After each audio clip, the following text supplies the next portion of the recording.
what's going on, everybody? This is John J Gaming on the mic here, coming at you with a brand new rebuild challenge. That's right, we are out here trying to build the Tulane Green Wave, led by Willie Fritz over in the American Conference. And they had a really tough season going forward, but just like what we did with Akron and Arkansas State, we were able to turn those programs into powerhouses in the conference and national level. But the question is, can we do the same thing, or are we going to get fired, and are we going to go ahead and fail this challenge? So guys, it's going to be a good one, so make sure you go ahead, smash that like button, hit subscribe as you happen to be brand new to the channel as well. And with that being said, let's go ahead and take a look at what we're working with in terms of this roster. So guys, this is what our roster is looking like as of right now, and we don't have anyone on this roster that is NFL caliber as of right now, but there is some young players that I do really like that I definitely want to highlight. Probably the most notable, Michael Pratt. He had that really great game against Oklahoma, almost led an upset in what should have been a home game for Tulane, but because of the Hurricane Irma, it was a road game, it turned out. But Michael Pratt, he's a really good quarterback, only a sophomore too. Running back core, we got Tyree Spears, he's a sophomore redshirt. No fullbacks, but it's a spread offense, so who cares? Receivers got Deuce Watts and Catron Jackson, and then a couple of senior receivers out after that.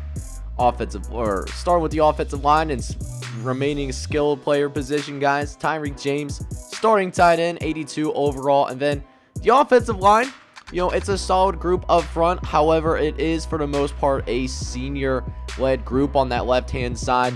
And then on the right-hand side, definitely got some young pieces there. So, might need to tweak up that offensive line a little bit. Now, moving on to the defensive side, I mean, we got JoJo Dorkis, who is a senior defensive lineman, and then Angelo Anderson over on the right. We are in a 4-3 set, so we'll have Jeffrey Johnson and Eric Hicks Jr. starting for us. Gonna need some depth at the defensive line, I think, for sure, outside of our seniors. Definitely will need it for our linebackers, because besides our two linebackers right here, Nick Anderson and Marvin Moody, and also Dorian Williams, don't really like this linebacking core as a whole. It's an aging group, and we are kind of short on the linebackers to begin with, so we're going to need to fill that out. The secondary is okay. We got Jalen Monroe and Lance Robinson, and then rounding out the group, we got Mason Clark and Larry Brooks in our safety positions. Plus, of course, we do have a senior kicker in Merrick Glover and Ryan Wright as our punter, so should at least have a good special teams unit here in year number 1. Now, speaking of year number 1, this is the schedule that we are going to be working with this upcoming season. I do not make any adjustments.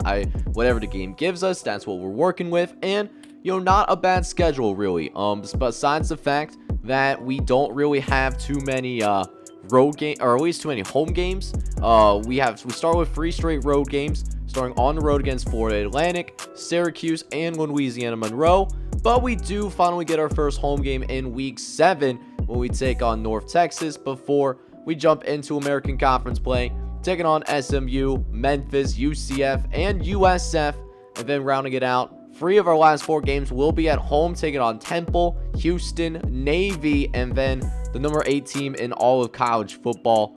With these 2021 rosters, you got the Cincinnati Bearcats, by far our most difficult matchup. But with that being said, I'm going to go ahead and get ourselves to the end of season number 1, and I'll see you guys there to let you guys know how we did.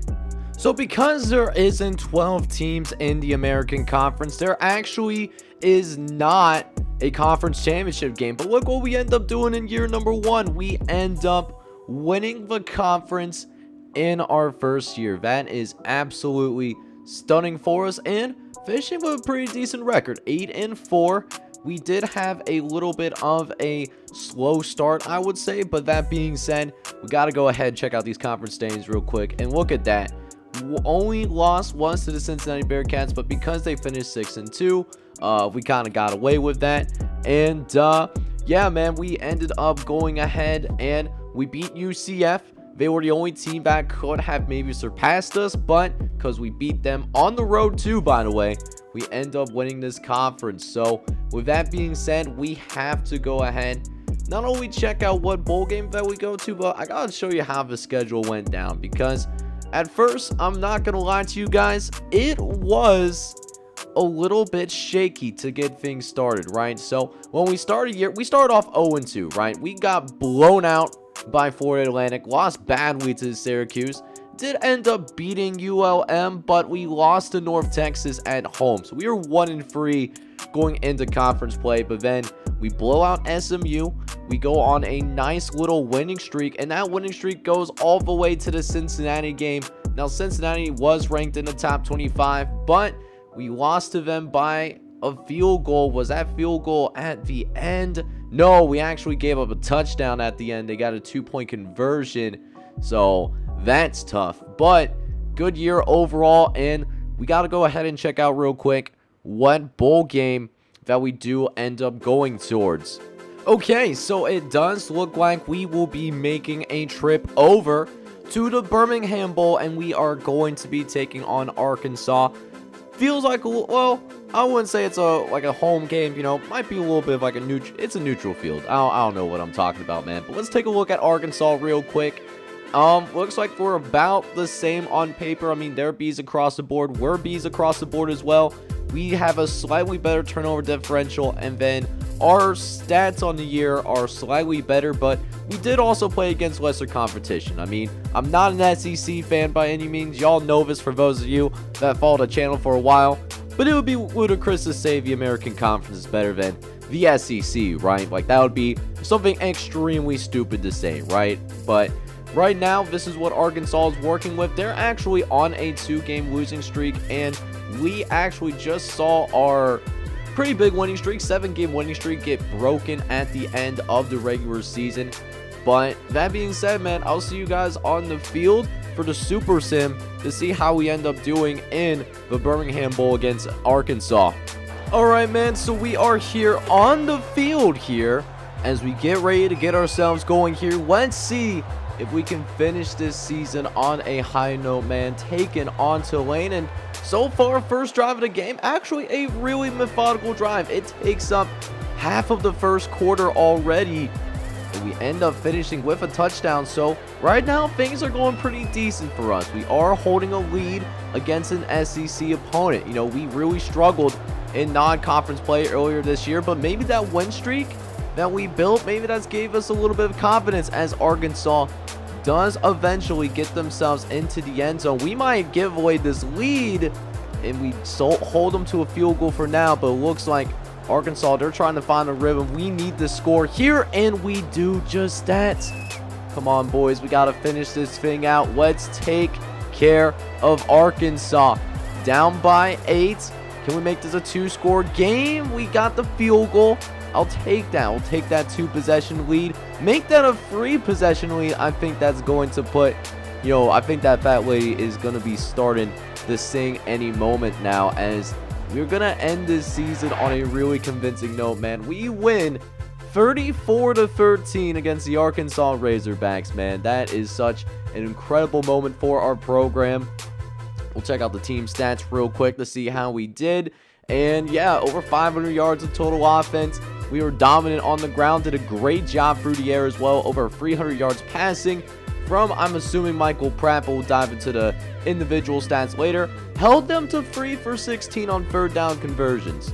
And even though we lost the turnover battle, we dominated the time possession, and we got a very good victory as a result of it. So this is how our guys did today, and Michael Pratt was really good. He's up to an 87 now. Look at you, my man. 17 for 31, 306 yards, a touchdown, and a pick. Rushing game was really good too. We saw Cameron Carroll get into the end zone twice for us, 30 for 127 for him. Michael Pratt also found the end zone on the ground as well to go with that passing touchdown that he did also have as well. But that being said, we do have one 100-yard receiver on the day. That was Deuce Watts, who we should get back for his senior campaign, 6 for 109. We saw actually the running back Cameron Carroll find the end zone. Only one catch for 10 yards, but I mean, it went for 6 points, so I can't really complain whatsoever. And then the defense was really good. Dorian Williams, Angelo Anderson, Jocho Doris, they did some really good stuff today. We got to this quarterback 3 times and only allowing 13 points. You love to see it. No turnovers, but we do finish the season on a high note.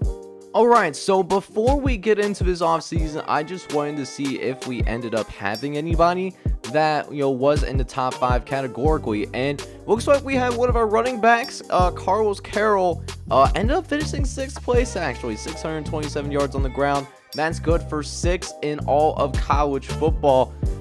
Not bad for not being at a service academy for sure. Just look around to see if we had anybody else. No 1,000-yard receivers this year. Williams ended up with 48 solo tackles on the year. Williams not even close to the sack leaderboard. Diver is Monroe.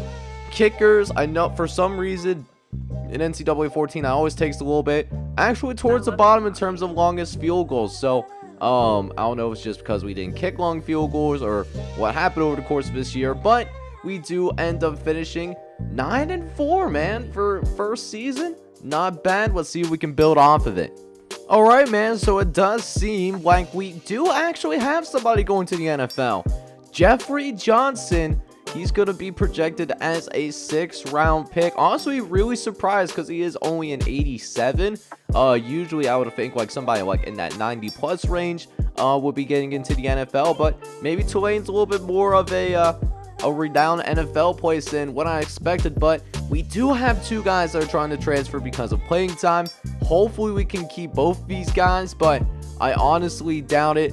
Already losing Josh Remich to the transfer portal. Maybe we can get Corey Pratt to stay as well. But yeah, they're both going to move on. So we lose 2 of our younger players to the transfer portal, but we do at least get somebody into the NFL in year number 1. Now, it does also look like that we have a couple of new coordinators to work with as well, as the contracts expired for our current coordinators. So now we got a different coaching staff to work with, even though they were both in the top 25 in terms of points allowed and points scored over the course of this season. So more likely they went to new jobs, but used a contract expiring as an excuse. It is what it is, but we do have a couple of new coaches to work with. But we get some pretty nice news as we get a really nice asset in the transfer portal. Catron Jackson Jr., who we played up against in the Birmingham Bowl. He did not play last year, so he was redshirted, but he wants to transfer to Tulane, and I am accepting that in a heartbeat. Dude has elite speed, 91 speed, 91 excel, 91 agility. Because it's NCAA 14, you can't use him until year number 3, but that being said though, I could really see him making a real impact in our kick return game, and he's going to be a great asset for our football team. So here we are with the offseason recruiting, and we do have 9 scholarships that we do have to work with, but that being said though, I'm going to use it all to address our needs. We need an outside linebacker and a middle linebacker as well, but I'm not going to really worry about Jim Griffin. I'm going to just take the L and probably have a walk-on at middle linebacker and hope I can just cut him later. I am going to focus in on Jeremy Cooper. He looks really good. Somebody that's a 77 overall. Now, I am putting everything into him because it's really important that we get him to sign so that we can make sure that we do not have 2 walk-ons at the linebacker position.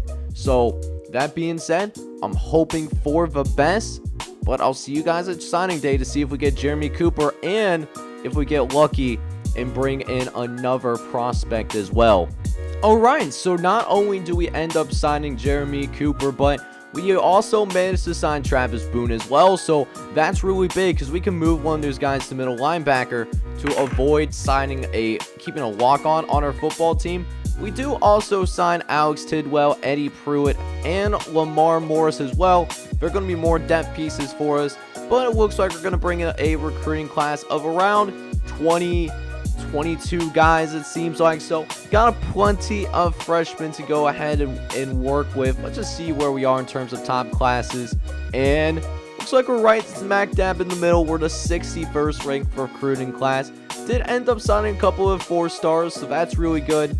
A lot of 2-stars in this class. However, Kansas actually did a decent job, not a flashy clash, but I mean, 1 4-star, 14 3-stars, a lot of solid players in there for sure.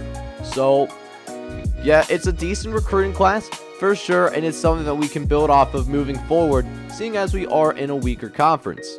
So we get ready to go ahead and make some position changes, and off rip we do have a JUCO sophomore that we need to figure out what we want to do with him, and looks like he's a free safety, man. He goes up a couple of overall points at free safety, so I am going to go ahead and put him there. That's a good fit as well.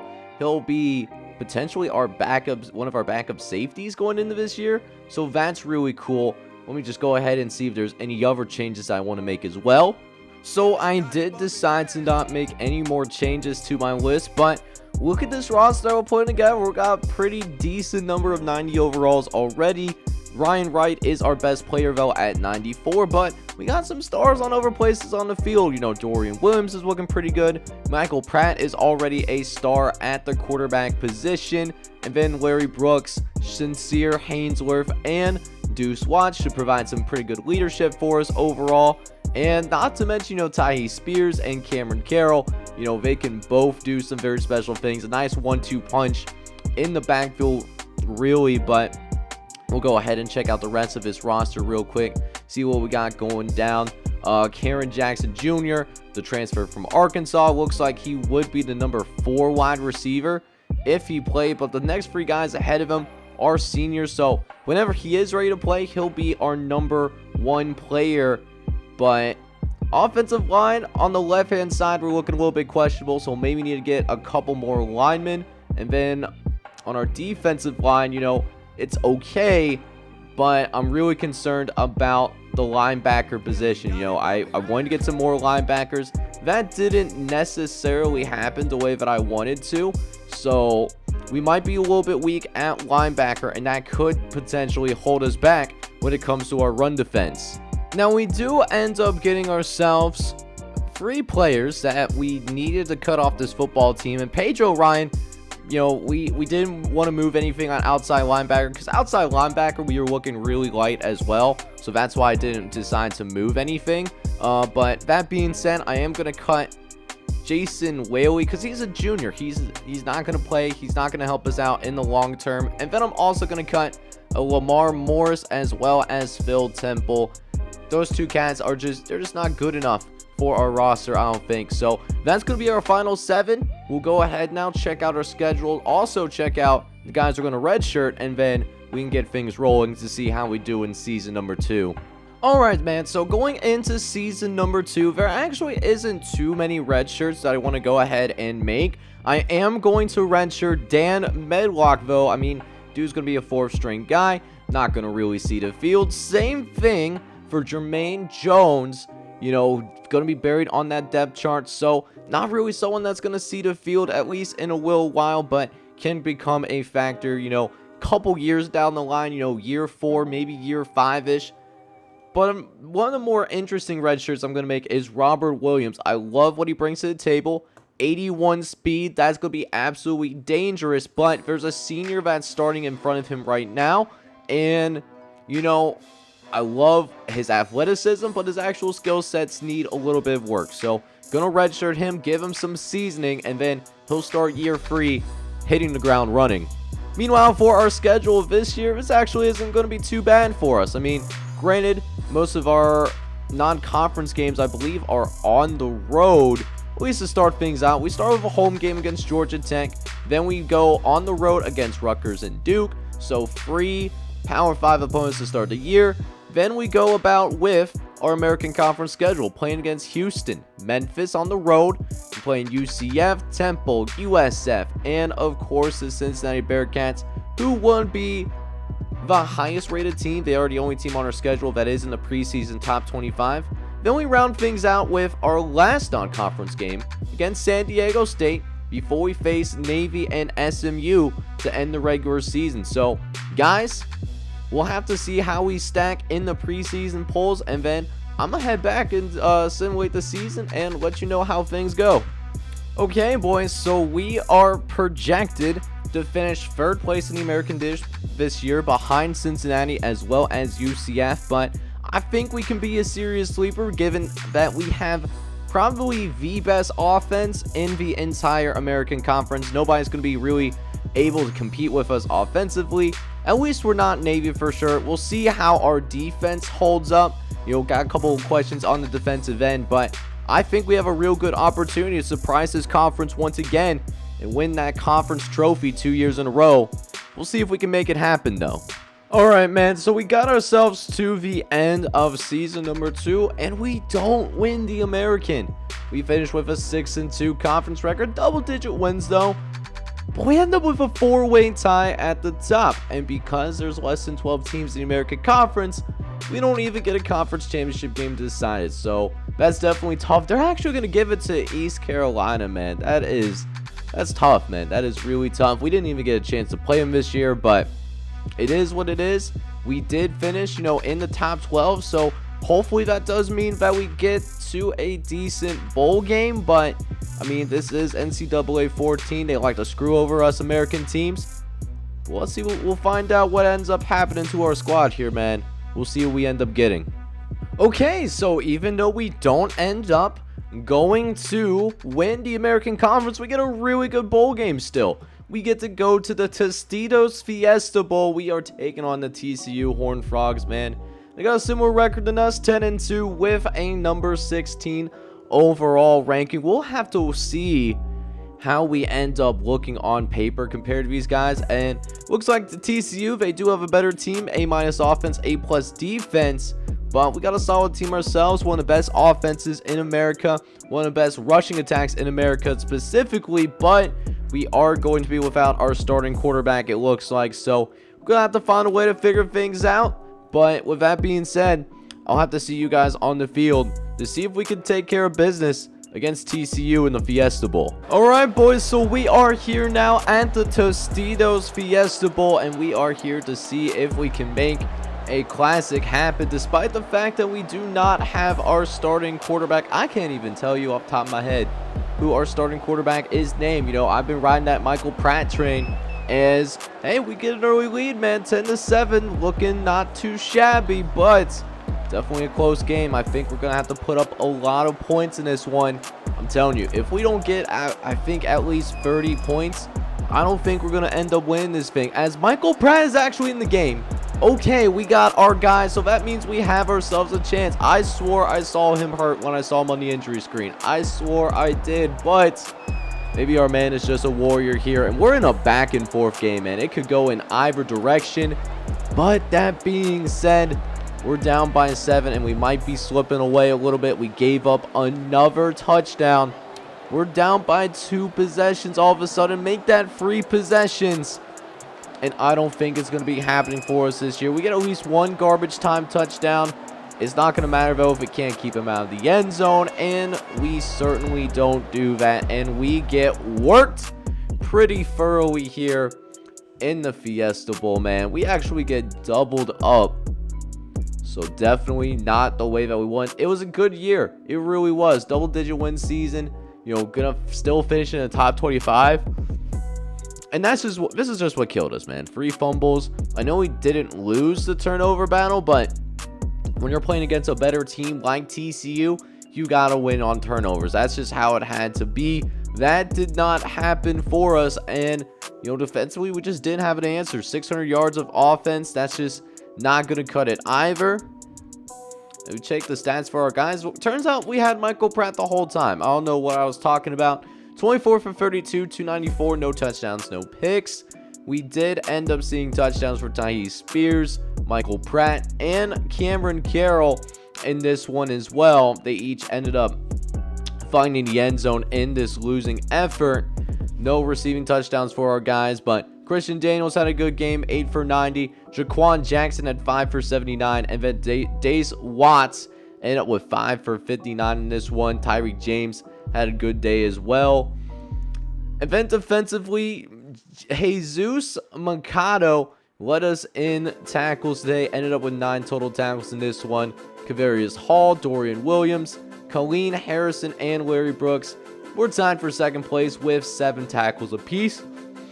Did not get to this quarterback, however, although we did end up getting a couple interceptions from our defensive backfield and even forced a fumble, which Lance Robinson himself did recover. So we forced turnovers in this game, but if we weren't forcing turnovers, TCU did whatever they want in this one, and we will end up losing in the Fiesta Bowl. Alright, man, so we ended up going to a major bowl game, and then we also ended up, getting close to winning a conference championship. So I wanted to see if we got any award winners real quick, at least, in our top 5 for any major statistical category. Looks like Michael Pratt did not reach 2,000 yards through the air, but Spears was in the top 10 in rushing, 1,500 yards on the ground. Marcus Teague III from Ohio State, he's up there as well, but Kansas State with the #1 rusher. We had Dejon Watts, number 62 in receiving, middle of the pack in terms of wide receiver ones. Williams, not even close. Catron was kind of close to getting that into the top 5, top 6 range in terms of sacks. 8.5 sacks on the year. That's good for 12th in college football. Didn't get a lot of interceptions. We only had 2 interceptions total from our leading guy. So definitely not a lot of turnovers for sure. And then our kicker was kind of close. As long as field goal was 53 yards, that was good for number 12 in college football. So nobody doing phenomenal in terms of individual stats, but we did end up going about having a really good job as a team. We had a whole team effort out there, and yeah, man, we'll see what's going to go down in the offseason. How do we go from here? We made it to the Birmingham Bowl in year 1, Fiesta Bowl in year 2. Got to make a national championship appearance in year 3. Let's see if we can live up to that. Alright, so starting with graduation, and once again, we have a few players going to the pros, headlined by Dorian Williams. He'll be our highest draft pick to date, going to be a 3rd round pick with, a couple of day free guys, and Tyree James, Deuce Watts, and Larry Brooks. But also Michael Pratt wants to get in there. Now, granted, this season, he did not throw a single interception. 27 touchdowns, no interceptions, but he's projected as a round 5 pick. And if we're being realistic, I would not let somebody who's an underclassman, the core for the NFL drafted, or not at least, in those top 3 rounds, right? So we're going to convince him to stay because of that. Make sure he gets that college degree, and he ends up staying, round 5 pick. Doesn't yield as much XP anyways. And, we got our quarterback for next season right off rip. Pierre Clark also wants to transfer. I'm going to try to get him to stay, but I mean, it's hard to get somebody to stay because of playing time. It's just how it is like that. So yeah, that being said, we don't have a lot of key players leaving the team. We do have quite a bit of 90 overall guys, but we are getting a pretty good class. We don't have a lot of players leaving, and we can reload instead of rebuild. And it does seem like we do have someone really quality going into our program. Jack Beck is transferring from LSU from the transfer portal, and they are coming to Tulane, man. And someone who in his first couple of years been a little underutilized, never had more than 10 catches at any point, but he is a pretty talented football player though. 79 overall. So this kid, he's got some talent on him. He's going to have to redshirt for year 3 because of the, rules that were in place for NCAA 14, obviously. Wish that's something that college football revamp can get out of someday, but loving that we're getting a nice quality transfer. So we actually only have 3 scholarships really to work with, but there's a few guys that, I find could be some good depth pieces for us. I want to go after Matt Douglas. I want to go after Tony Thomas, who, listen, he is a bust, but that being said, he is pretty athletic. So even though not as highly rated and regarded as I thought he was going to be, I still think he could be pretty helpful for us down the line. And then I want to also bring in Aaron Bush as well. He's a 3-star linebacker. I know we're kind of thin at the linebacker position right now, but no matter what happens though, look at some of these players that we signed, man. We signed Kyle Thompson first and foremost. He's a 4-star running back, 80 overall. Gonna be a true freshman for us. We signed a pretty darn good punter in Kevin Parker. And then we also got guys like Devin Wright. He's a 4-star. Stephen Bird. He's like a high-end 3-star, 72. And then Tom Oliver is a higher end 3-star as well. He's also a 72. Also, both of those guys I mentioned, those two are gems to go with it as well. And we got a bunch of other, really quality players in this recruiting class to go with it. So no matter what happens on signing day, I feel really good about this recruiting class. But let's see if we can reach that full 25 scholarship players, including that transfer that we did take in. Let's see what we end up doing. Okay, wow. So of the 3 guys that I actually wanted to go after, we actually did not get any of them. And I mean, I put all my points in there. We lost 2 of the 3 to Louisiana Tech, and then another is going to go to Ohio State. But even though we did not end up signing anyone on signing day, we still ended up with the top class in the conference, and we still also ended up with a top 25 recruiting class. So even though it's not how we wanted signing day to go, we still ended up with a pretty good class overall. We end up finishing 17th overall, and that includes 5 4-star guys. Pretty darn good for, being a group of 5 team, and also being the little brother of LSU. Within the state of Louisiana, there is a lot of quality talent that we were able to sleep in on that LSU just didn't even bother to try to grab. So I mean, we should, be competitive again in the American Conference with our senior quarterback coming back for 1 more year. And I want to see what this roster is going to be looking like after we make a few changes. Okay, so one change that I am thinking about making off rip is I'm going to go ahead and move Kirk Collins over from right guard over to the left guard position, because he was never going to play at left guard, and he'll at least have a little bit more of a chance eventually, at least put a little bit more depth on that left side. We only have 1 left tackle, Kobe Orgeron, who I want to say is the son of Ed Orgeron, but you let me know down in the comments if I'm a little bit inaccurate with that. But another thing that I think I want to go ahead and do as well is move one of these right tackles over to the left hand side as well. I'm going to go ahead and place, I believe it was Chase Taylor over on the left-hand side. He'll get to play a little bit sooner because Kobe Orgeron is a senior. That wasn't necessarily going to happen with Trey Toggle. He would be waiting at least a couple more years before he even got a chance to potentially start, assuming that Fred Sims didn't pass him up in training in a future year, right? So we're going to go with that. Another move that I think I'm also going to make right away is I'm going to take Craig Crowell and I'm going to move him over to right outside linebacker.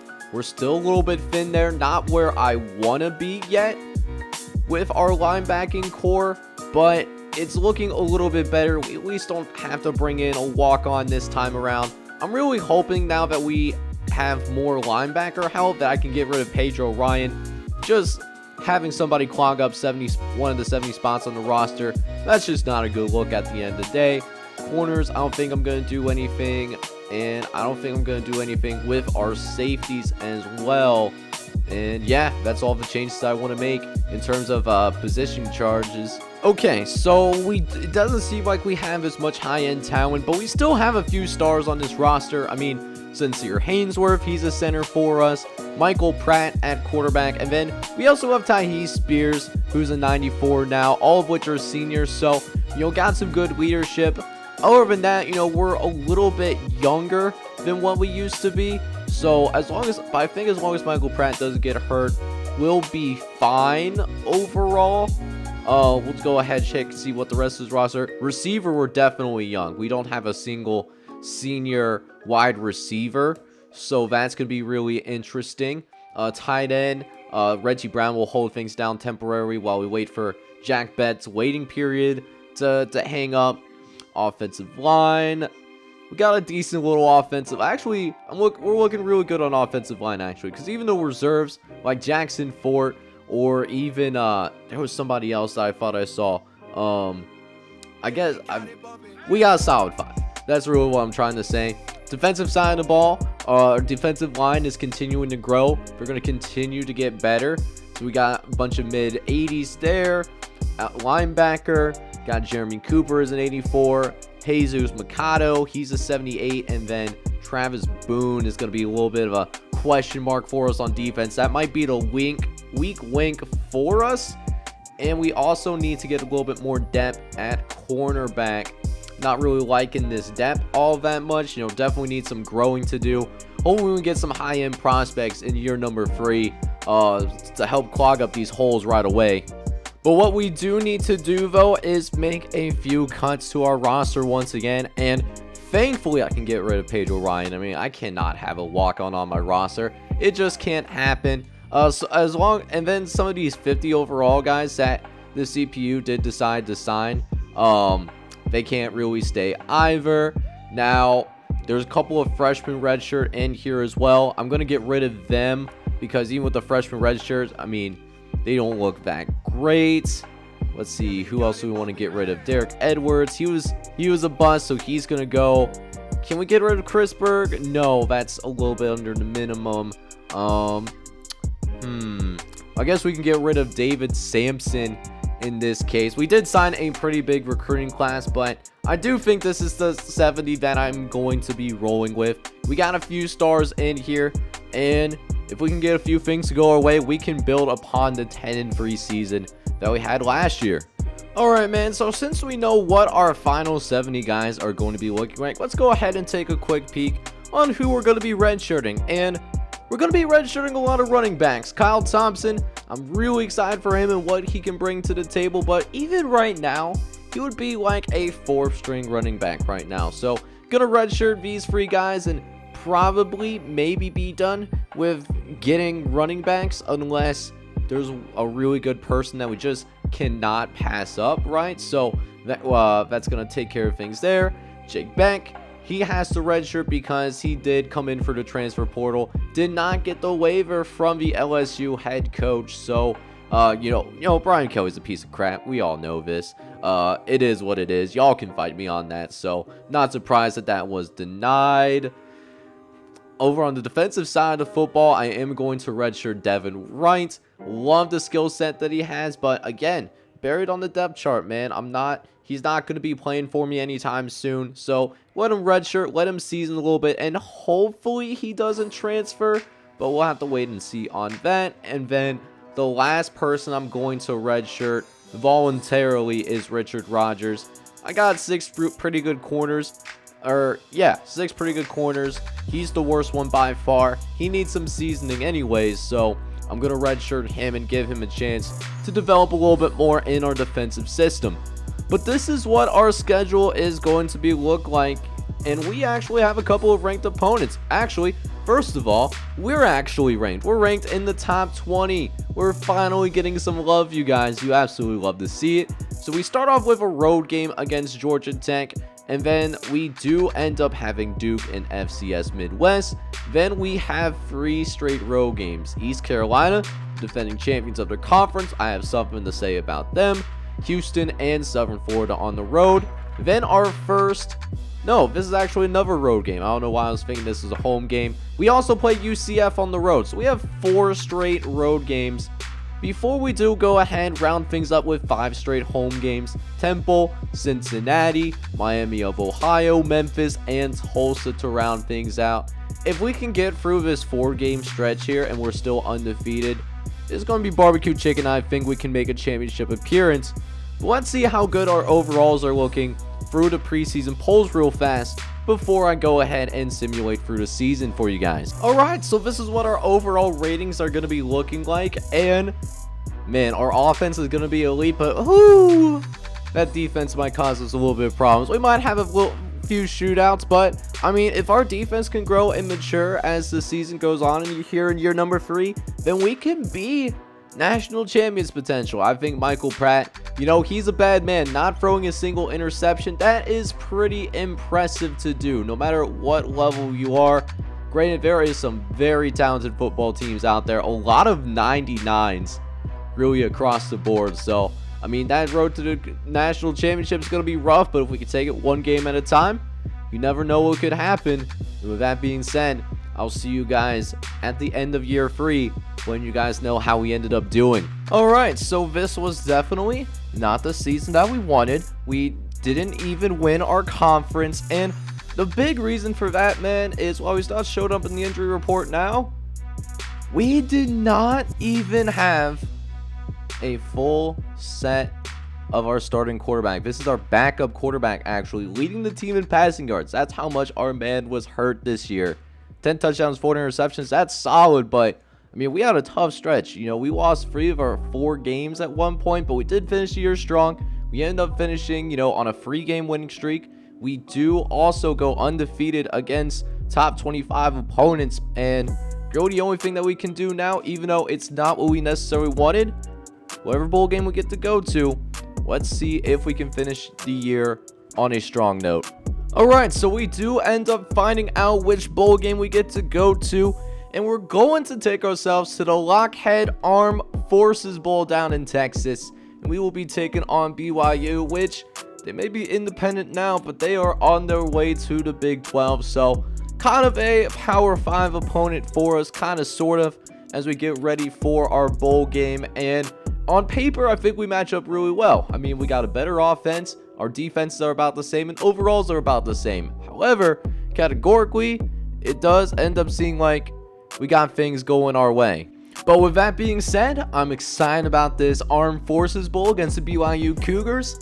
Let's see if we can finish this year on a strong note and get that double-digit win season again. Alright, man, so we are out here in the Armed Forces Bowl, and let's see what we can end up doing. I'm going to go ahead and super sim this whole thing. And first drive for BYU, not a good start, man. We end up giving a touchdown on our first drive of the game, but we do end up responding with a touchdown of our own, though. But so far, been a pretty offensive game so far, kind of what we expected, just because, you know, our defense is not that good this year. I mean, it's let us down a couple of times this year.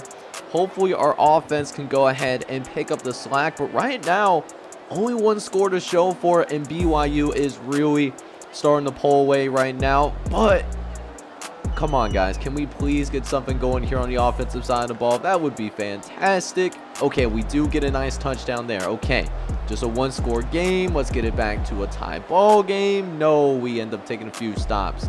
But yeah, we are just struggling on the offensive side of the football, even with our senior quarterback coming back. This is Michael Pratt's final college game, and kind of dropping the ball a little bit, not gonna lie, but we do end up getting a touchdown that ties this thing right back up. BYU, they do end up scoring in retaliation for that, but we're down by 7. A drive to potentially win the game for us, and we get it tied up. Okay, tied at 28. We're going to overtime. We get a field goal. They get a field goal and a touchdown. Can we score a touchdown? No. We lose in overtime. That's tough, man. That is a really tough look. Michael Pratt's final college game, and we're not coming out on top, despite the fact that we did have more total offense in this one. 502 to 461.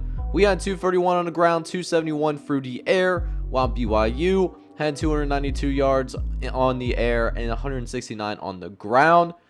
Both of us had 2 turnovers. You know, it was a very close game. They lost a couple fumbles. We lost a fumble and an interception, but I think what really was the difference for us was that BYU had more time possession, and we just couldn't find a way to get it done. The offense couldn't come through for us when we needed it most, unfortunately. As Michael Pratt actually did have a pretty solid game. 20 for 37, 271, 4 touchdowns, and a pick. Also having Tyree Spears having a nice day, 23 for 91. Nobody really getting to the end zone through the ground. This was all through the air. And speaking of the air, Tyreek Presley, he looked good in this game. He ended up going 6 for 121, got a touchdown. Reggie Brown got a touchdown for us, and then Iverson Celestine, he ends up getting a touchdown. I believe that's our third string running back that did that, so that's cool. Tyree Spears also found the end zone. He was 2 for 30. Now, for the defense, I mean, the defense had a rough time today, but Keith Cooper Jr. was a bright spot for us. Dude had 15 solo tackles today, 5 TFLs, 2 sacks. He was all over this BYU defense. Khalid Harrison was in there too, 8 tackles, no TFLs. And Angelo Anderson, he ended up with 7 tackles and 2 TFLs. Keith Cooper was the only guy to get sacks on the quarterback. Nobody else was really able to generate pass pressure for us, and even though we didn't get any interceptions, we had a couple fumbles. Mandel Eugene and Jaden Kandry had forced fumbles. They both recovered their own fumbles. We even had a punt block. Yeah, Mandel Eugene Jr. ended up blocking a punt or a field goal. So wow, we had some good effort. We really did, but it just wasn't enough, and we lose a bowl game 2 years in a row. So in a year in which we had our expectations set to win a conference championship and maybe compete for national championship, maybe a New Year's Six bowl appearance, we end up barely finishing in the top 25. We were 22nd in the nation in the final AP poll, as well as finished 9-4 with that bowl loss as well. And it's just tough, man. Alabama, they do end up winning the national championship. Once again, their dynasty still keeps going. And the biggest thing for us, man, is Michael Pratt. Michael Pratt in his final year, we got him to stay. And when he was available, he wasn't bad. 14 touchdowns, 2 interceptions. But it's definitely a down year from last year. A lot of it because of the injuries. Hopefully, we're able to, he still makes it to the NFL. But with his injuries concerns, I'm honestly not too sure. Justin Ibita, though, we got him some experience, in the 3 years that he's played. So he's going to be our starting quarterback next year. So hopefully that pays off dividends when he gets the chance to start. Tyree Spears was really good, though. 1,744 yards. Is that in the top? It has to be at least in the top 5, right? Like, there's no way. Yeah, so he's number 4. So Tyree Spears ends up number 4 in the nation in rushing yards, 1,744 yards. Do we have anybody else in the top 5 or even top 6? Cooper Jr. was kind of close, 8.5. Hall only had 3 total interceptions. Our kicker in the top 6. Is he in there? I love you, probably. No, not even close. His longest was only 45 yards. Bowling Green's kicker up there, though, 56-yarder. That's tied for number 1 college football. Don't see a lot of Bowling Green Falcons on top of the NCAA in these kinds of categories. But, we got a lot of things to work out in the offseason because we're definitely losing some key guys. Now, one silver lining for us, though, is that even though we didn't really meet our own expectations, we still are going to get a contract extension. And honestly, we're really not doing bad. 9-4, 10-3, 9-4. Like, we're doing good things for our football program. We just haven't been able to fully put it together yet, I don't think. But I think we're close. Hopefully, year 4 and year 5 is when we can really put it all together and maybe win a national championship at Tulane. So even though Michael Pratt did have those injury concerns, he still is projected to go in the 2nd round. So we didn't lose him too much money, I suppose, going from a 5th to a 2nd. We do also see Sincere Haynesworth and Tyree Spears being drafted into the NFL. But we got 3 guys that we, brought in as freshmen. They want to transfer out of the program. One wants to go to Rice. And these are the guys that I redshirted as well. But we might have a chance to get him to stay. We'll see if we can do that. Set some reasonable expectations. 40 tackles. No, we do not. We can't get Stephen Bird to stay. That's a shame because that was a really nice add to our class. Probably won't be able to do that with Andrew Rolfe. Nope, he's leaving for Louisiana Monroe. That's another school in the state of Louisiana. And then Chase Taylor looks like he wants to go to Wake Forest. And it's just hard to get linemen to stay. So yeah, that's tough. We lose 3 people to the transfer portal. We'll see if we can get any luck, with people coming into the transfer portal for us. So this has suddenly become a really important recruiting year because we lost 3 people to the transfer portal. And right now, we are not slated to have as good of a recruiting class as we did last year. We're currently sitting in 47th right now. I did bring in a few running backs because they were extremely talented, but I might move them to 1 or 2 of them to the wide receiver position because we are really good at running back, but they could be utilized as offensive weapons elsewhere in our roster. So I will take you guys to what my recruiting board's looking like, and I'll let you know what my process for thinking about that through is. So right now, I do have 12 scholarships that I can offer, but there's really 3 guys that I really want to key in on. Aaron Kaplan, he's a Offensive lineman, we did just lose an offensive lineman to the transfer portal. This dude is a gem. He's a 77 overall. He's a good run blocker, solid in pass protection as well. We're in a battle with him against TCU, who we were just at their stadium, by the way. They got a nice little stadium going down, but I want to make sure that we take care of business and put a good chunk of points into him. Another player that I'm really high on is the Louisiana product, Bryson Washington. He's from West Monroe, Louisiana, number 6 tight end in the recruiting class. I want to keep him in the States, or at least keep him at us. But right now, kind of some underdogs right now. LSU's going after him. Texas is going after him as well. They're joining the SEC pretty soon at this point. But if we can pull the upset on this one, that'll be a huge boost, you know, and someone that we could possibly also move over to offensive line. He's got solid skill sets to work with, so he can be versatile in that sense. And then finally, there's the Port Angeles, Washington product, Dennis Carter. He's number 19 in the class. He kind of is being under recruited right now. That always happens. We found him through the low lock cheese, to be honest with you guys, but yeah, no one's really going after him besides us and LSU. I only put 1,100 into him, but I feel pretty good about him wanting to come to our school regardless. But that being said, though, I'll see you guys at signing day. See if we get these free guys that we want, and then some of these other guys that I just don't really have points for. If they want to come to Tulane, they're more than welcome to, but I'm not going to sweat it if they choose to go to other schools. Alright, man, so those 3 guys that I wanted, they are all coming to Tulane, baby. Got a 77, 76, and a 75 overall. That's what we wanted. And then we also got, you know, a few depth pieces that could make the team if we don't have enough players, but could also probably get cut. John Froster, Rasheed Quinn, and Jamie Oliver. We'll see what happens with that. We end up signing 7 total prospects, but despite this late push, we do not end up in the top 25, and we do not sign the top recruiting class in the American Conference. So I'm gonna see where we're at real quick. Did we move up from 47? Okay, so we move up to 31, so we're just outside of that top 25. Who in the American had a better recruit? Navy. Wow, Navy actually ended up, despite being 1-11, they end up getting some really good players. 4 4-stars, 17 3-stars. Wow, that's actually crazy. Good for that. By the way, Navy is really bad, at least in this Tulane rebuild. They lost 23 of their last 24 games. Like, they are down horrendous, at least in this particular rebuild. Not saying that they're always bad, but at least in this rebuild, they've been really terrible. Kind of been a foot stomp to easily walk over, to be honest with you guys. But overall, we got some talent in this recruiting class, man.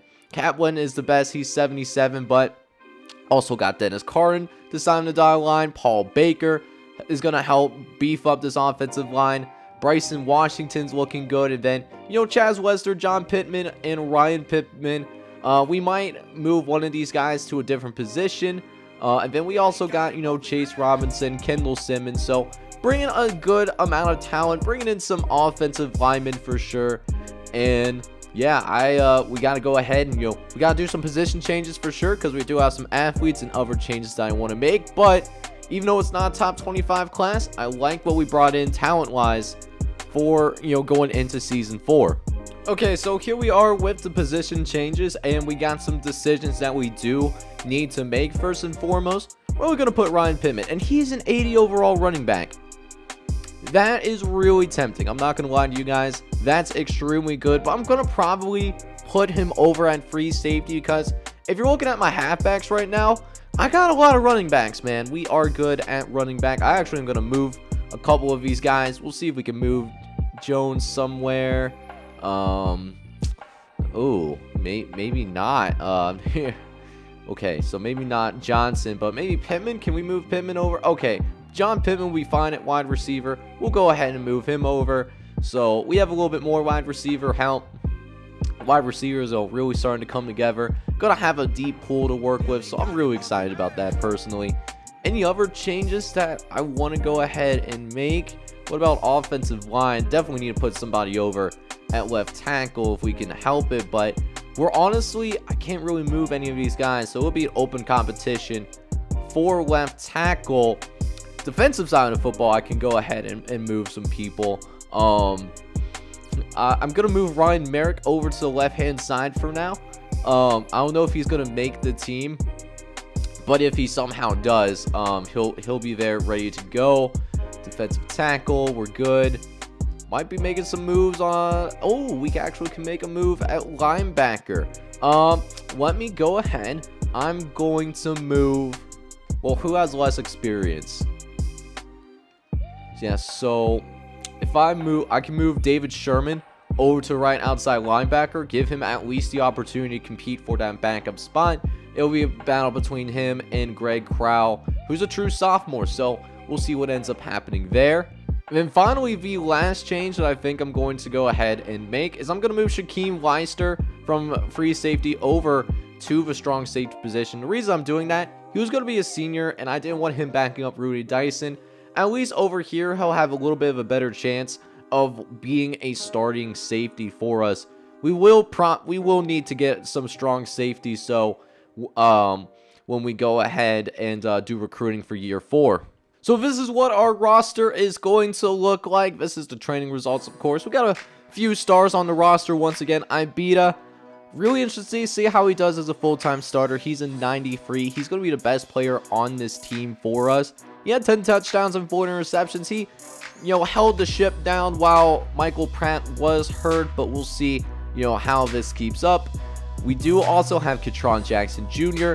He was a transfer portal guy, and he's a star now. 99 speed, by the way. Whoo, baby. You love to see that. Trey Tuggle's a 91.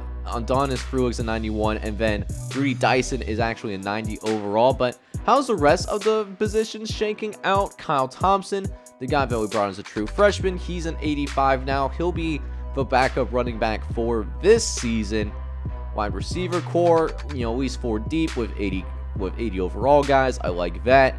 Jack Beach, he's ready to, play college football again. He's an 89, so he could possibly declare early for the NFL draft. We'll wait and see what happens there. Offensive line could be a little bit questionable. We brought in some linemen, but just not enough. We just are still kind of thin over there, to be honest with you.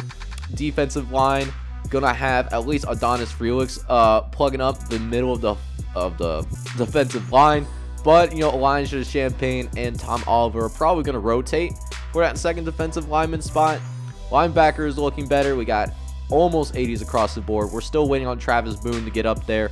Right outside linebacker, still a weak spot for us. And then coverage, you're gonna have a little bit of question marks there, but we got depth at the very least. I think we'll be fine personally, but we still have one more chance to at least bring in some top dogs before we get into the final year of this rebuild. So with that being said, we have to make a few cuts to the team, and want to get rid of some of these 59 overall guys. I wasn't really feeling them from the beginning, so they're gone. But we got one more choice that I want to make, and I got a true junior that's only a 67. And we got multiple junior, right? So what's quarterback looking like? Matt Edwards is never going to play, right? And I'm not trying to be rude or anything. Like, he's not going to surpass Dan Medlock, so he's never going to be a starter at any point. So this one's actually really easy for me. I'm actually going to go ahead and get rid of Matt Edwards. He's a true junior, only a 62. So that's going to be our final 70 guys. We got some talent in here.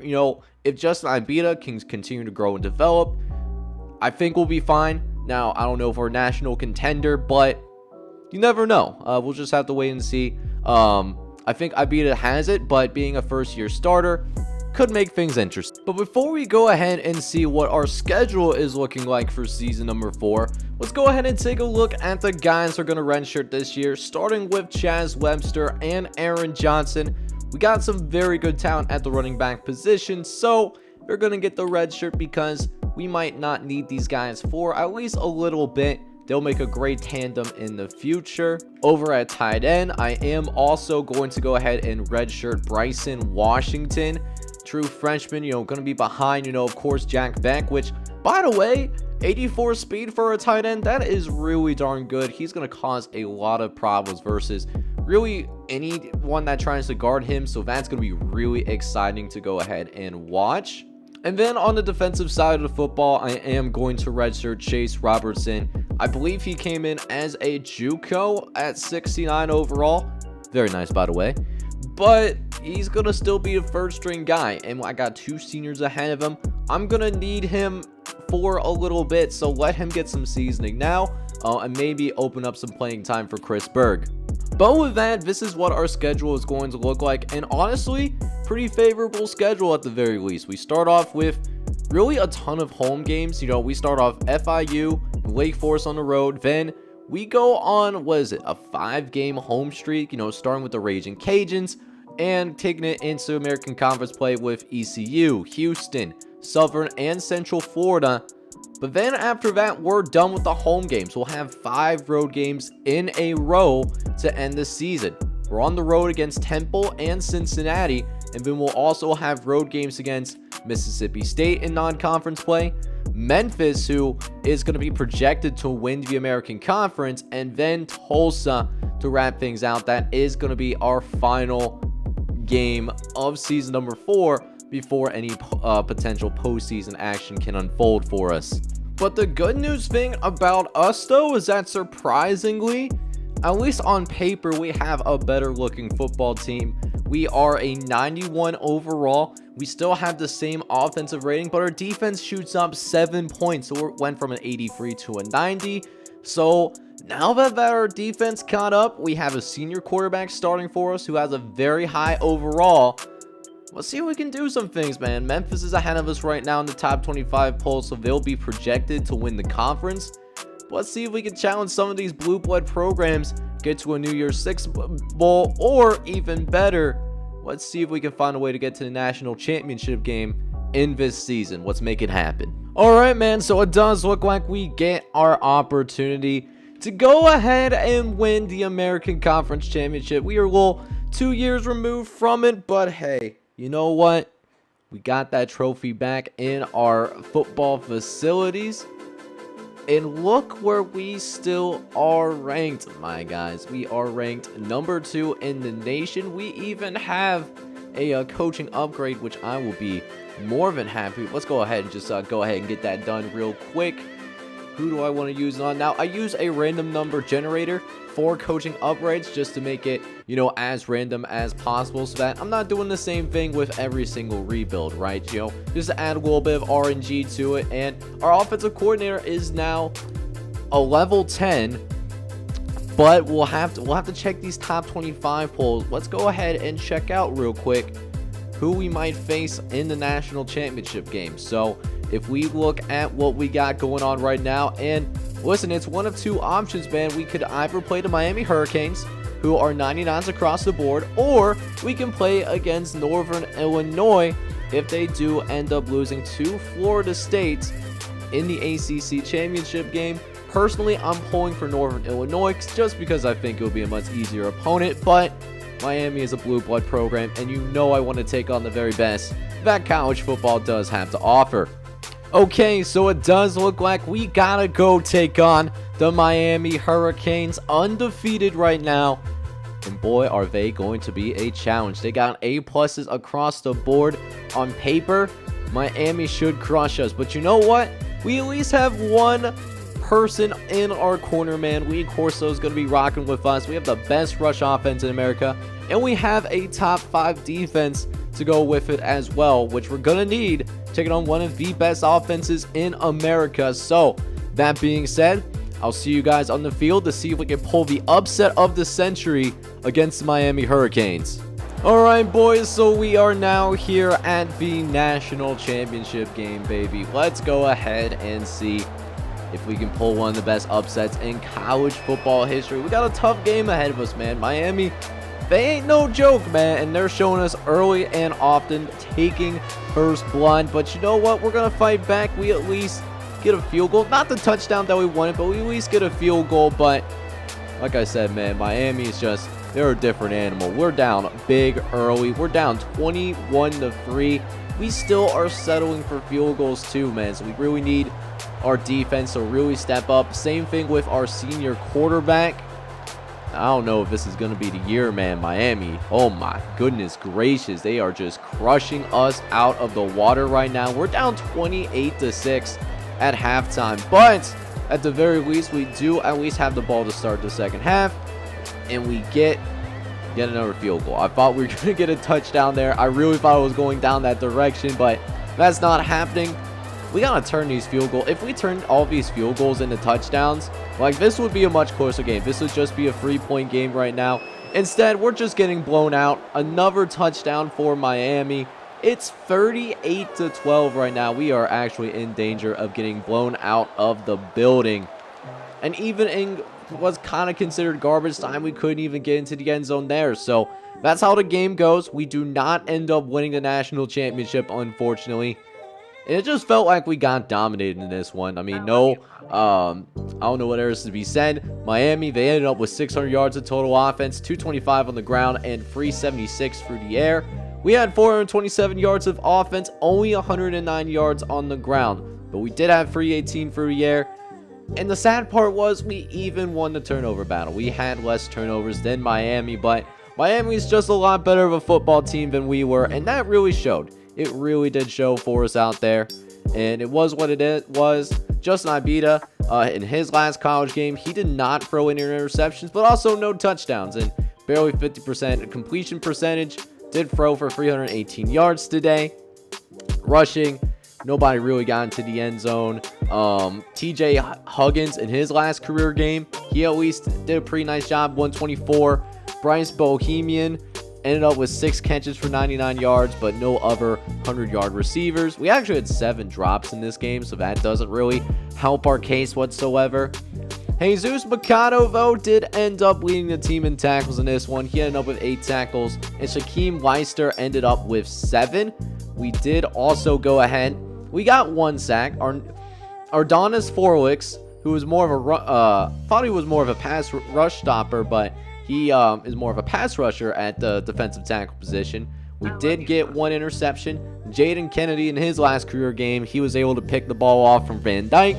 And then we did see Steve Sherman ending up forcing a fumble and recovering that fumble as well. But no touchdowns in this one. That really was the difference. And we will not be coming home with a national championship, at least not this time around. So even though that national championship game did not go how we wanted it to be, we still are going to finish in second place in the final AP poll. So, nothing to be ashamed of there whatsoever. I am curious to see if we have any guys in the top 5 once again. And it looks like we actually may not have that opportunity. It looks like statistically, we just didn't do anything great individually. But here we are making it to a national championship. I'm actually really surprised by that, to be honest, that we don't have anyone really statistically significant really in this, for our team this year. Like, Abita only had 1,600 yards passing, so that means he probably got hurt, and it turns out that he did. Kai Horton took over. He's going to be a good quarterback for us, 60 for 125, 10 touchdowns, 2 picks, so we should have a really great quarterback next season based off this small sample size, and maybe we can get back to that national championship game once again. But before we worry about any of that, let's go ahead and jump into this offseason real quick. On a bright note, though, we do at least get a contract extension, and this is one of our best seasons that we had in Tulane football history. I mean, look at what happened in the history of Tulane football. There is one really good season back in the 1990s, but other than that, it's really not been a good, historically powerful program, right? So gonna go 12-1. We do end up going ahead and we get another great extension because of it, and we'll just have to see what ends up happening with the rest of the offseason. Hopefully we don't lose any more key guys outside of graduation. Alright, so once again, we do end up seeing a few of our players go to the NFL. Justin Ibita is a 3rd-round pick. Rudy Dyson's a 4th-rounder. Trey Tuggle, he's an All-American. He's going to be a 6th-round pick. And then Andonius Freelux, who did really well in the national championship, he's going to be a 7th-round pick. But Catron Jackson Jr., he's trying to declare for the NFL draft. He only had 517 yards off of 27 catches last year. And listen, you're going to be a 6th-round pick, dude. Stay around, my guy. Get that college degree at the very least, and maybe we can get you to at least a day 2 pick, somewhere in that 2nd and 3rd round. But we'll have to see if we lose any of our coaches real quick. We'll go ahead and check that out. The past couple of seasons, we've had the same coordinators that we've worked with over the past couple of years. But no, we actually lose both of our coordinators. So Kirk Maddox is going to be our new defensive coordinator. And then I don't know what that name is, to be honest with you, but he's going to be our new offensive coordinator. Probably not that experienced. He has C prestige, but Kirk Maddox, though, has a B- prestige. That's pretty good for a coordinator. So that tells me that at least brings a lot of experience and was successful in his previous endeavor. So yeah, I'm definitely down for that. Let's see what we can do. We'll see if we get anybody in the transfer portal, and if not, we'll go ahead and jump right into recruiting. So even though we have 7 scholarships to work with right now, we only am focusing on 2 players I think would be really big value adds, considering we are going to be in the last year of this rebuild with what's coming up, right? So for one person I'm focusing on, actually both of them are on the defensive line. One is Jordan Harris. He's the number 7th ranked defensive end in the high school football ranks. Got pretty good speed for a defensive lineman, and also has 90 block sheds. So that's going to be really great, especially in the run defense. And we're in a recruiting battle against USC for him, so I definitely want to bring this kid in as soon as possible. If any other player that I want to bring in, he's another 4-star right here in Louisiana. It's Michael Moss. He is from Bridge City, Louisiana, the number 3 defensive tackle in this recruiting class. And, you know, guy that's a 76 overall. What I need him to do, you know, he can do pretty much anything I need to ask him to do. Nice all-around kid. I love what he brings to the table. We're actually in a recruiting battle between us, North Texas, and Memphis as well. So these are the only 2 guys I really am going to focus in on. If we get some of these other guys that are on my recruiting board, they're welcome to come through and join the squad. But if we don't get them, then it is what it is. As long as we get the 2 guys that I truly want. Okay, so we end up getting 2 of the guys that I really wanted in Jordan Harris and Michael Moss. Plus we get a depth option in Mark Whitaker as well. We end up signing 4 prospects total. We get the top class in the American Conference, and we managed to sign a top 25 nationally recognized recruiting class as well. So, you know, last year's recruiting class a little bit shaky, but we do rebound in a really big way. We got the number 16 recruiting class in college football, 5 4-stars and 10 3-stars to go with him, man. Number 16 recruiting class, that's not too shabby, man. Miami, they did a little bit better than us, and honestly, you know, if we're gonna have to compete against these Blue Buds for a national championship, I mean, it would have been nice to bring in a 5-star, but that just wasn't in the cards for us. The R&D just was not in our favor in terms of bringing in those kinds of players in, but still, we managed to bring in a really good class, right? I am excited with what I was able to put together this year. Like, let's check out, just look at these some overalls, man. Jordan Harris, 78. Corey Love, 77. You know, we got some dudes on the defensive side of the ball. Even offensively, got a guy like Alan Butler. He could be a really good player for us. Bernard Campbell, Chad Arnold, Joe Inman. He's a JUCO guy, but I think, you know, possibly, depending on what he ends up being, he could be like a mid to high 70. Nick Sims is pretty good. And then Dominique Smith, Victor Bennard, and Ryan O'Neal. Like, this is a great class, man. I can't complain about it whatsoever. But let's go ahead and see how we can utilize this recruiting class the best by changing some of their positions that they are listed as. So with that being said, let's go ahead and make some of those position changes right now. Starting with our 2-star athlete, Joe Inman. Even though he is a JUCO player at 70 overall, I still think we could find somewhere we could put him. And look at that, Joe Inman jumps up to a 75, just like how I predicted. So he'll be at least a nice quality backup to work with, or at least somebody that can play special teams right away if we want to go ahead and go that route with him. Let's go ahead and see if there's any other changes that I want to make. So this is what our training results are going to look like, because we actually did not have any other position changes I wanted to make. But that being said, though, we got some great players on this team. Catron Jackson Jr., for example, he's going to be our best player, along with Jack Bent, two guys that did transfer in early on in this rebuild. They're going to be big helps for us, as is Everett Stevenstein, Kai Horns, who are our new starting quarterback, as well as Bryce Bohemian, Keith Cooper, Kyle Thompson, and Robert Williams as well. So we got a really good squad. I think, in terms of our high-end talent, we got two great running backs. The wide receiver core is going to be at least 4 deep. Dennis Carter is actually an 80 overall now. You love to see it. We got 2 really strong tight ends too, so expect some 2 tight end sets to really break some things apart. Offensive line, not going to lie to you, is going to be a little bit of a question mark, right? Not as good as what it used to be, so we're going to have to find a way to make things work out. Defensively, at least our defensive line should be good. We got a good defensive line. Robert Thompson's looking good. Middle linebacker's a little weak, but Travis Boone is at least an 80 overall. He has 92 speed, so he can definitely fly around as a cover guy. I didn't realize his speed was like that, to be honest with you. I could have moved him to corner, maybe, if his cover skills are right, but that's just a little bit of an oversight issue by me. Corners should be solid. Richard Ginn should be solid, and then Adam Wong will be okay. We got some good special teams to work with as well. So, I mean, we'll see what ends up happening. I think we got plenty of NFL caliber guys on this roster.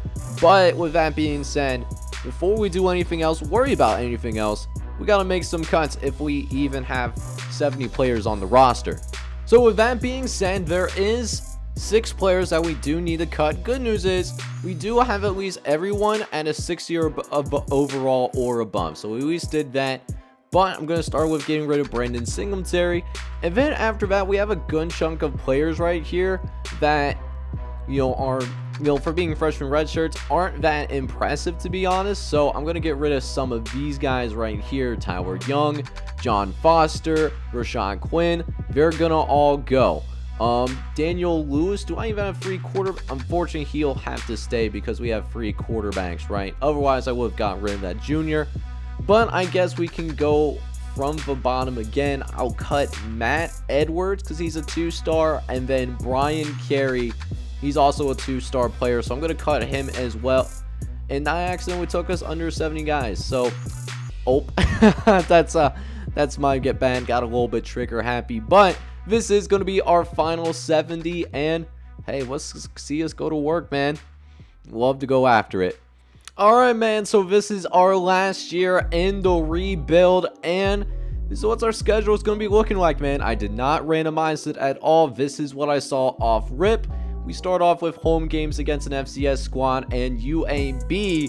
Then we go on the road to play against Ole Miss, ECU, Houston, and then we kind of go back and forth with the home and away games. Our toughest opponent, Cincinnati. They are in the preseason top 25. They are ranked number 21 in the nation, and they should give us a battle. They're a quality program. But then after that, it's going to be smoother sailing, taking on USF, Temple, got California on the road, and then round things out with SMU, Navy on the road, and then Tulsa. The only thing to find out is how good was our recruiting and how high is our overall going into year 5, considering almost all the players on this roster are going to be guys that I specifically recruited for this team. So here we are in season number 5, and here we go, man. This is what the top 10's looking like. Miami, defending champions. They're 99s across the board, but we actually barely have to do any scrolling because that's where we are, and we actually put together a really damn good football team. 99 overall on offense, 88 overall on defense, and we're looking to mess things up this year. Defense is right where it was last year. Offense is even better, though, so I am ecstatic. We got great special teams. This is our year, man. This is our opportunity to do something right here, right now. We just got to go ahead and take advantage of it, and hopefully we're back in the national championship when I see you guys at the end of all the simulating for year number 5. Alright, so we are back here once again, and we actually finish undefeated once again. We finished 12-0, but we aren't going to even win the American Conference fully because Memphis, who also finished 12-0. They're in the same conference. So we end up getting a share of the American, so that's cool. That being said, though, we are out here.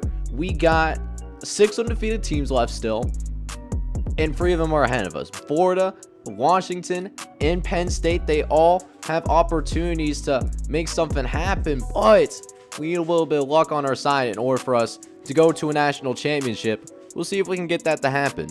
So before I show which bowl game that we're going to go to, I wanted to point out that one of our guys made it on the Heisman Trophy list. Ivan Celestine ends up finishing 4th for the Heisman Trophy race.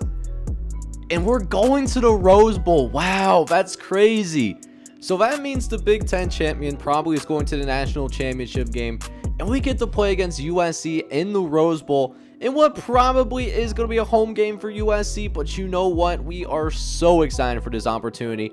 So much better than the Birmingham Bowl. You love to absolutely see it. But USC, they ain't playing around, man. A+ overall team, A+ offense, A defense. We're A+, B+ on our end. They got a slightly better offense, but we have a much better defense than I think they are able to employ. And Lee Corso is going to be rocking with us for that very reason, man. So, last game of this rebuild. It's not a national championship appearance, but let's see if we can finish it on a high note and go ahead and get ourselves to the Rose Bowl and beat USC. I'll see you guys on the field. All right, man. So, here we are in the Rose Bowl. Make it or break it, baby. Let's go ahead and sim this whole game live in front of your eyes, and let's see if we can do exactly what we need to do. And right now, USC, they are going to actually draw first blood. Granted, we did at least hold them to a field goal, but they get a fumble off of us and turn that into a touchdown. We cannot get away with that. And we still have not scored here in the Rose Bowl. It just hasn't happened yet. We're down 13-0 early, but we will finally get ourselves on the board. It is just a field goal, unfortunately. Come on, we need our guys to really step up here. Come on, offense. They're doing what we can, but we need that offense that scored 40 points a game. You guys could show up any minute now, right? Like, please, just get a touchdown for us, man. USC got another touchdown. We're down 20-9 as they're driving again. Yeah, that's another touchdown. Offense can come any minute now. Finally, we got a touchdown on the board. Jesus. But we're down by 11, though. And it's not looking good for us here, man. They are driving down the field again. They got some big gains. It's another touchdown again. And we're going to fall short here in this Rose Bowl, most likely. We got dropped off in the national championship game. And we're going to get dropped off here again against USC. There's at least a garbage time score at the end of the game, but y'all already know what happened, man. We didn't show up offensively. It did not really happen for us today. It is what it is. Check these team stats real quick. USC ended up with 529 yards of offense, only 59 on the ground, so we did make them a one-dimensional option. But problem is they did put 470 through the air, and they killed us there. Us, however, we had over 200 yards through the air as well as on the ground as well. We just couldn't finish in the end zone. Red zone opportunities. We had a few, but USC had 10 red zone opportunities. I'm shocked that it wasn't even more of a blowout than what it ended up being, as they did also win the time possession. They won the turnover battle, and that's just things that we can't do against a team like USC. As here's the final stats for us here. Kai Horton, 235, no touchdowns, no picks. Kyle Thompson did end up with 2 touchdowns on the ground. That was a recruit we had in year 3 who made a really big impact in this game. Receivers, nobody over 100 yards, but Eddie Parsons in his final collegiate game, he was indeed the closest. And then defensively, Darren Parker ended up with 14 tackles, and then Richard Rogers ended up with 10 tackles in this one. Got a couple of sacks in there. Keith Cooper Jr. ended up with an interception, but no interceptions, no forced fumbles. So, yeah, tough day by our defense, and unfortunately, this rebuild is going to end on a little bit of a sour note, if I'm going to be honest with you guys. So this is how we did overall at Tulane, as we did usher in the best era of Tulane football in the history of its program. But I don't know, it feels like we left something on the table. We did end up winning 2 conference championships outright, with 1 shared conference championship here in year number 5, and I believe in year 2 as well we did tie for first as well. But we do end up winning the Birmingham Bowl in year number 1, but then after that we lose our next 4 bowl games. So we are 1-4 in the bowl games that we were in, but let me know what you guys think. You think you could do better than me in, you know, the rebuilding of Tulane football, and as well as let me know what other teams you want to see me rebuild down the line. I love taking your guys' suggestion. Let me know all of that down in the comment section. But in the meantime, if you did enjoy this 5-year rebuild of the Tulane Green Wave, do me a favor, man. Smash that like button. Hit subscribe as well if you do happen to be brand new as well. And this is John J Gaming on the mic signing off. I'm hoping you're all out there having a good one. Take care, everybody.